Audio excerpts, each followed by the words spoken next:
بسم اللہ الرحمن الرحیم۔ السلام علیکم معزز طلباء کرام، آپ سب کیسے ہیں؟ آج ہم نور الانوار کے سبق نمبر 16 کو پڑھیں گے، اور آج کے سبق کا عنوان ہے ایک اعتراض اور اس کا جواب۔ آج کے ہمارے سبق کی عبارت وَإِنَّمَا أَوْرَدَ بِهَذَا سے شروع ہوتی ہے۔ آئیے سب سے پہلے عبارت پڑھ کے اس کا ترجمہ کرتے ہیں، اس کے بعد باقاعدہ سبق کی وضاحت کی طرف بڑھتے ہیں۔ مصنف علیہ رحمہ لکھتے ہیں وَإِنَّمَا أَوْرَدَ بِهَذَا النَّمَتِ وَلَمْ يَقُلْ إِنَّ أُصُولَ الشَّرْعِ أَرْبَعَةٌ الْكِتَابُ وَالسُّنَّةُ وَالْإِجْمَاعُ وَالْقِيَاسُ۔ بہرحال مصنف اس طریقے پر ان اصولوں کو لے کے آئے، وارد کیا، اور یہ نہ کہا کہ اصول شرع 4 ہیں: کتاب، سنت اور اجماع اور قیاس۔ لِيَكُونَ تَنْبِيهًا عَلَىٰ أَنَّ الْأُصُولَ الْأُوَّلَ قَطْعِيَّةٌ وَالْقِيَاسُ ظَنِّيٌّ، تاکہ اس بات پر تنبیہ ہو جائے کہ جو پہلے 3 اصول ہیں وہ قطعی ہیں اور قیاس ظنی ہے۔ وَهَذَا بِاعْتِبَارِ الْأَغْلَبِ وَالْأَكْثَرِ وَإِلَّا فَالْعَامُ الْمَخْصُوصُ مِنْهُ الْبَعْضُ وَخَبْرُ الْوَاحِدِ ظَنِّيٌّ وَالْقِيَاسُ بِعِلَّةٍ مَنْصُوصَةٍ قَطْعِيٌّ۔ اور یہ اغلبیت اور اکثریت کے اعتبار سے ہے، ورنہ کبھی عام مخصوص منہ البعض اور خبر واحد یہ ظنی ہوتے ہیں، اور قیاس جو علت منصوصہ پر ہوتا ہے وہ قطعی ہوتا ہے۔ وَلِأَنَّهُ لَمَّا قَالَ وَالْأَصْلُ كَانَ رَدًّا عَلَى مُنْكِرِ الْقِيَاسِ قَصْدًا وَصَرِيحًا، وَلَمَّا قَالَ الرَّابِعُ كَانَ دَالًا عَلَى أَنَّ مَرْتَبَتَهُ بَعْدَ الْأُصُولِ الثَّلَاثَةِ۔ اور اس لیے بھی کہ جب مصنف نے الاصل کہا تو یہ قیاس کے منکرین پر قصداً اور صریح یہ رد ہو گیا، اور جب الرابع کہا تو یہ اس بات پر دلالت کرنے والا ہو گیا کہ بے شک اس قیاس کا مرتبہ پہلے 3 اصولوں کے بعد ہے۔ فما دام كان الحكم موجودا في واحد من الثلاثة لم يحتج الى القياس، پس جب تک حکم 3 میں سے کسی ایک میں موجود ہوگا تو قیاس سے حجت نہیں پکڑی جائے گی۔ ثم لا بأس ان يكون هذه الاصول فروعا لشيء آخر، پھر اس میں کوئی حرج نہیں ہے کہ یہ چیزیں کسی اور چیز کے لیے یہ اصول فروع بن جائیں۔ لأنها كلها اصول بالنسبة الى الحكم، اس لیے کہ یہ سارے کے سارے حکم کی طرف نسبت کرتے ہوئے اصول ہیں۔ فالکتاب والسنة فرع لتصدیق باللہ ورسولہ، پس کتاب اور سنت یہ تصدیق باللہ اور تصدیق رسول کے لیے فرع جو ہیں وہ فرع ہیں۔ والاجماع فرع للداعی، اور اجماع جو ہے یہ داعی کی فرع ہے۔ والقیاس فرع للثلاثة، اور قیاس یہ ان تینوں کی فرع ہے۔ جی طلباء کرام، یہ ہمارے آج کے سبق کی عبارت اور اس کا ترجمہ تھا۔ اب آئیے اس کی وضاحت کی طرف بڑھتے ہیں۔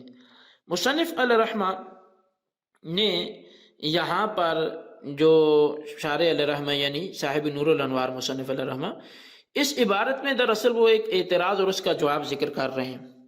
اعتراض یہ ہوا کہ جب قیاس بھی اصل ہے، جیسا کہ مصنف کی عبارت میں واضح ہے الاصل الرابع القیاس، تو مصنف نے ان اصولوں کو مذکورہ طرز پر کیوں بیان فرمایا؟ یعنی تینوں کو الگ اصول کہہ کے ذکر کیا اور قیاس کو پھر الگ سے اصل رابع کے نام سے ذکر کیا، تو یہ کیوں نہیں کہا کہ شریعت اسلامیہ کے اصول 4 ہیں: کتاب، سنت، اجماع اور قیاس؟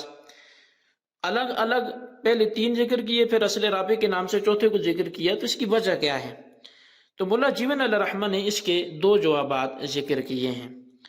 پہلا جواب یہ ہے کہ مصنف اپنے بیان سے مخاطب کو اس بات پر تنبیہ کرنا چاہتے ہیں کہ اصول ثلاثہ یعنی کتاب، سنت، اجماع یہ قطعی اور یقینی ہیں، اور اصل رابع یعنی قیاس جو ہے یہ ظنی اور غیر یقینی ہے۔ اگر یہ چاروں اصول یکجا بیان کر دیے جاتے اور یہ کہا جاتا کہ شریعت کے اصول 4 ہیں: کتاب، سنت، اجماع اور قیاس، تو ان چاروں کا مفید یقین یا مفید ظن ہونے میں یکساں ہونا لازم آتا۔ حالانکہ مفید یقین یا مفید ظن ہونے میں چاروں اصول یکساں نہیں ہیں، بلکہ اول کے 3 اصول مفید یقین ہیں، یعنی کتاب اللہ، سنت رسول اللہ، اجماع امت، یہ 3 اصول مفید یقین ہیں، اور جبکہ قیاس جو ہے یہ مفید ظن ہے۔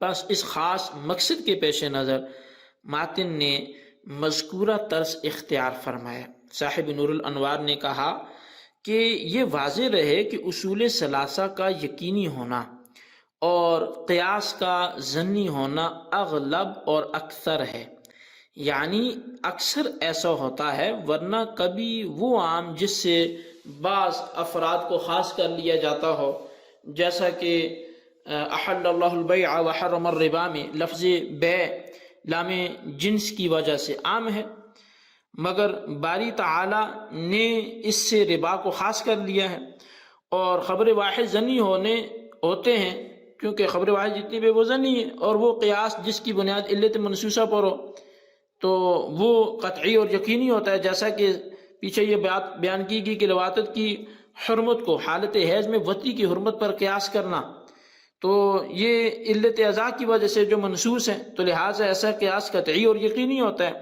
تو حاصل یہ کہ اول کے تین اصول بالعموم مفید یقین ہوتے ہیں، مگر کبھی اس کے خلاف بھی ہو جاتا ہے، اور قیاس بالعموم جو ہے وہ مفید ظن ہوتا ہے، مگر کبھی اس کے برخلاف قیاس مفید یقین بھی ہو جاتا ہے۔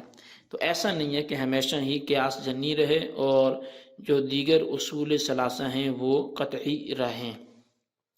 یہاں پر جو نور الانوار کے محشی ہیں، انہوں نے نور الانوار کی اس بات پر تھوڑا رد بھی کیا ہے، اور وہ یہ کیا کہ اصول ثلاثہ کو اکثریت کے لحاظ سے مفید یقین اور کبھی کبھی مفید ظن قرار دینا، اور قیاس کو اکثریت کے لحاظ سے مفید ظن اور کبھی کبھار مفید یقین قرار دینا یہ غلط ہے، بلکہ قیاس اپنی اصل کے اعتبار سے ہمیشہ مفید ظن ہوتا ہے، مگر عارض یعنی علت منصوصہ کی وجہ سے مفید یقین ہوتا ہے۔ یعنی قیاس فی نفس ہی تو ظن ہے، مگر اس کی علت کے منصوص ہونے کی وجہ سے اس کو یقینی قرار دیا گیا ہے، اور اول کے تین اصول اپنی اصل کے اعتبار سے وہ ظنی نہیں ہیں، بلکہ اپنی اصل کے اعتبار سے ہمیشہ مفید یقین ہوتے ہیں، مگر عارض کی وجہ سے مفید ظن ہوئے، اور خبر واحد میں حدیث کا بطریق احاد منقول ہونا یہ عارض ہے، یعنی بطریق احاد منقول ہونے کی وجہ سے خبر واحد ظنی ہے، ورنہ حدیث فی نفس ہی یقینی اور قطعی ہے۔ اور عام کتاب اللہ میں اس کا مخصوص منہ البعض ہونا یہ عارض ہے، یعنی عام سے بعض افراد کو خاص کر لینے کی وجہ سے وہ عام ظنی ہو گیا، ورنہ عام کتاب اللہ فی نفس ہی قطعی اور یقینی ہے۔ بہرحال یہ پہلا جواب تھا جو اس پر اشکال وارد کیا گیا۔ اب اللہ جیون علیہ الرحمہ نے جو دوسرا جواب دیا ہے اسی اعتراض پر کہ الگ سے کیوں بیان کیا قیاس کو، وہ یہ کہ ماتن نے جب مستقل طور پہ والاصل کہا تو یہ طرز بیان منکرین قیاس کے اس خیال کی کہ قیاس دلیل شرعی نہیں ہے، یہ بالقصد صریحی طور پہ تردید کر دیا گیا اس قول سے۔ اگر مصنف اصول شرع اربعۃ الکتاب والسنت والاجماع والقیاس، تو یہ طرز منکرین قیاس کی ضمناً تو تردید ہو جاتی ہے اس طرز سے، مگر صراحتاً تردید نہ ہوتی۔ تو پس کیونکہ آپ نے فرمایا کہ والاصل، تو جو ان کی صراحتاً تردید کر دی، مصنف نے قیاس کو علیحدہ ذکر فرمایا ہے۔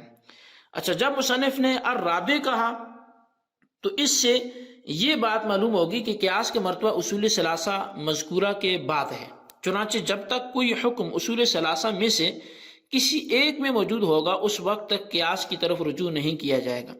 اصول اربع کو مذکورہ طرز پر بیان کرنے کی دو وجہ ہیں، اور وہ دو وجہ یہ ہیں، ان میں سے اول تو یہ ہے کہ اصول ثلاثہ حکم کو ثابت کرتے ہیں اور قیاس حکم کو ثابت نہیں کرتا بلکہ حکم کو ظاہر کرتا ہے۔ بس اصول ثلاثہ اور قیاس کے درمیان چونکہ یہ فرق ہے، اس لیے دونوں کو الگ الگ ذکر کیا ہے۔ دوسری وجہ یہ ہے کہ اصول ثلاثہ حکم ثابت کرنے میں کسی دوسری چیز کے محتاج نہیں ہوتے، اور قیاس اصول ثلاثہ کی طرف محتاج ہوتا ہے، بس اس فرق کی وجہ سے قیاس کو اصول ثلاثہ سے الگ کر کے ذکر فرمایا ہے۔ ثم لا بأس ان یکون سے ایک اور اعتراض کا جواب دیا جا رہا ہے۔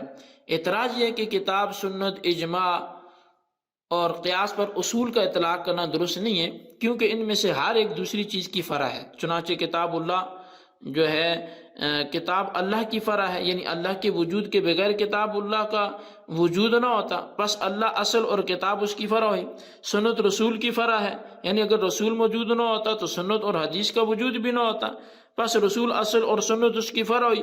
اسی طرح اجماع داعی یعنی علت مثبتہ کی فرع ہے، قیاس ان تینوں کی فرع ہے. پس جب یہ چاروں ایک دوسری چیزوں کے فروع ہیں تو ان پر اصولوں کا اطلاق کرنا کس طرح درست ہوگا؟ تو اس کا جواب یہ ہے کہ اصل اور فرع دونوں اضافی چیزیں ہیں، یعنی ایک چیز ایک اعتبار سے اصل ہے اور دوسرے اعتبار سے فرع ہو سکتی ہے. جیسے ایک شخص اپنے بیٹے کے اعتبار سے اصل ہے اور باپ کے اعتبار سے فرع ہوتا ہے. بس اسی طرح کتاب، سنت، اجماع اور قیاس یہ بنسبت احکام کے اصول ہیں اور اعتراض میں مذکور چیزوں کے اعتبار سے فروع ہیں، اور کسی چیز کے ایک اعتبار سے اصل اور دوسرے اعتبار سے فرع ہونے میں کوئی مذائقہ بھی نہیں ہے. تو بہرحال یہ ہمارا آج کا سبق تھا، اس کو آپ اچھی طرح نوٹ کریں، بالخصوص ان سوالات کے جوابات دیں. سوال نمبر 1 یہ ہے کہ مصنف علیہ الرحمن والاصل الرابع سے قیاس کو الگ کیوں بیان کیا؟ اور سوال نمبر 2 یہ ہے کہ یہ چاروں چیزوں کو اصول کیوں کہا گیا حالانکہ یہ تو فروع بھی ہیں؟ جو آپ تحریر کریں. اللہ تبارک و تعالیٰ سے دعا ہے جو کچھ ہم نے پڑھا سنو سے یاد رکھنے کی توفیق نصیب فرمائے. آمین بجاہ النبی الامین صلی اللہ علیہ وسلم.